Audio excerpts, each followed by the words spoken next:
Siyasi məhbuslar kimdir? Biraz önce bir haber çıktı karşıma. Deməli, Rusiya müxalifəti ümumi dünya üzrə "Sən tək deyilsən" adlı bir marafon keçiriblər və siyasi məhbuslara dəstək ifadə edən bu aksiyada qısa vaxt ərzində 14 milyon rubldan artıq pul toplanıbdır. Bu da təxminən 170 min avrodan çox pul edir. Siyasi məhbus öz ölkəsində insan hüquq və azadlıqları uğrunda, demokratiya uğrunda, haqlar uğrunda mübarizə aparan və tiran hökumətlər tərəfindən şərlənib həbs edilən insanlara deyirlər. Yəni saxta ittihamlarla bu insanlar əslində siyasi fəaliyyətlərinin qarşısını almaq üçün hökumət tərəfindən təcrid olunmuş, yəni fransız dilində bu prisonnier politik, siyasi məhbus elə eyni anlamı verir. Yəni siyasi fəaliyyətinə görə həbs olunmuş şəxslərdir. Və bugün Azərbaycan həbsxanalarında 400-ə yaxın yerli və beynəlxalq müdafiə təşkilatlarının, beynəlxalq insan haqları təşkilatlarının, Human Rights Watch, Freedom House və bu işlə məşğul olan təşkilatların hesabatlarına görə Azərbaycanda 400-ə yaxın siyasi məhbus var və siz onların əlbəttə ki çoxunu tanıyırsınız. Bilmirəm, yəni bizim xalqın bəlkə də müəyyən kəsim ümumiyyətlə siyasi məhbus anlayışının nədən ibarət olduğunu bilmir. Sadəcə istədim ki, buna bir aydınlıq gətirək ki, siyasi məhbuslar kimdir və niyə onların haqq və hüquqlarını biz bu qədər müdafiə edirik və onların azadlığa çıxarılması uğrunda mübarizə aparırıq.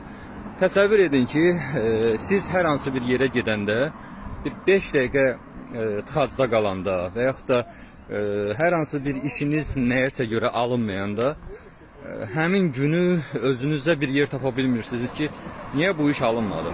Amma düşünün ki, insanlar sizin, bizim, hamımızın hüquqları uğrunda, daha yaxşı gələcək uğrunda mübarizə aparırlar və hökumət də onları saxta ittihamlarla, birinə pul kəsir ittihamıyla, birinin narkotik ittihamıyla, birinə fərqli başqa hökumətə işləyir məsələsi ilə. Məsələn, Əli Kərimlini güya Ramiz Mehdiyevlə bir yerdə Azərbaycanda dövlət çevrilişi ittihamı ilə şərləyib həbs ediblər.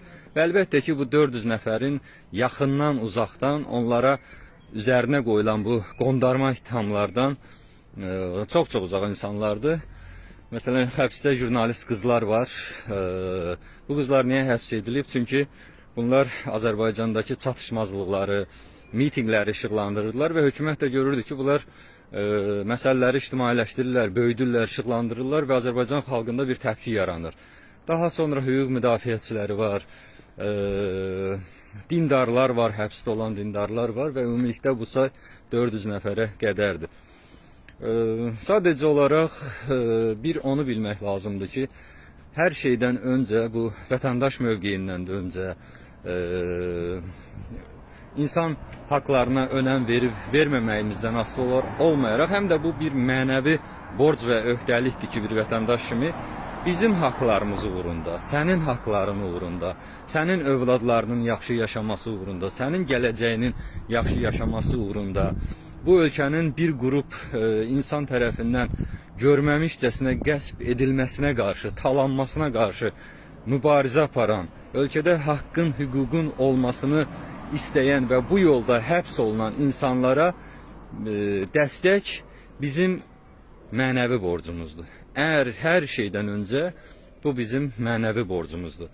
Və imkan olduqca da mən dəyərli həmvətənlərimizə, siyasi məhbuslara dəstək olmağa, onlar müdafiə etməyə və lazım gələrsə bunun üçün müəyyən təşəbbüslərə səy göstərməyə çağırıram. Çünki bildirdiyim kimi onlar sizin, bizim və hamımızın haqları və hüquqları uğrunda ömürlərini, illərini, 10 illərini həbsdə keçirmiş şəxslərdirlər.